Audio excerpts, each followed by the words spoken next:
Мед, горный чай, варенье из шишек – вот стандартный набор сувениров из Домбая или Архыза. Впрочем, есть еще кое-что. Настоящий местный специалитет – уникальный продукт балхам. Смола хвойных деревьев для употребления внутрь. Интригует? Еще бы! Что такое балхам? Балхам – густое и вязкое снадобье, изготовленное из смолы хвойных деревьев, топленого сливочного масла и меда.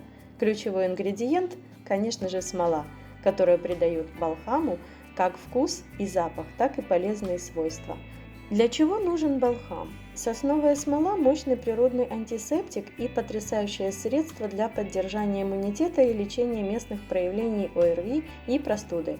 Четверти чайной ложки хватит, чтобы остановить любой кашель, а регулярное употребление утром и вечером в острой фазе болезни поможет быстрее встать на ноги. Неплохое лекарство, правда? Чистый, насыщенный смолой состав можно использовать практически как механическую защиту во время эпидемий. Смола остается на стенках горла и ротовой полости на несколько часов и обеспечивает устойчивую защиту от микробов, хотя привыкнуть к лесу во рту не так-то просто. Но где же купить это волшебное средство? Купить балхам можно на рынках в Домбае и Архызе. Перед покупкой стоит обойти несколько лавок и сравнить предложения. Не только по цене, но и по запаху. Чем сильнее содержимое пахнет смолой, тем оно ценнее. Самый лучший вариант – найти чистую смолу без меда, а мед добавлять самостоятельно уже при употреблении. Советы напоследок.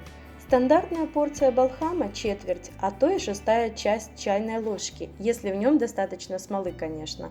Семье из 3-4 человек небольшой баночки хватит на год, а то и 2 регулярного употребления. Если вам удастся найти хороший балхам с большим содержанием смолы, заведите для его употребления отдельную ложку, смола очень неохотно отмывается. Хранить балхам лучше в холодильнике.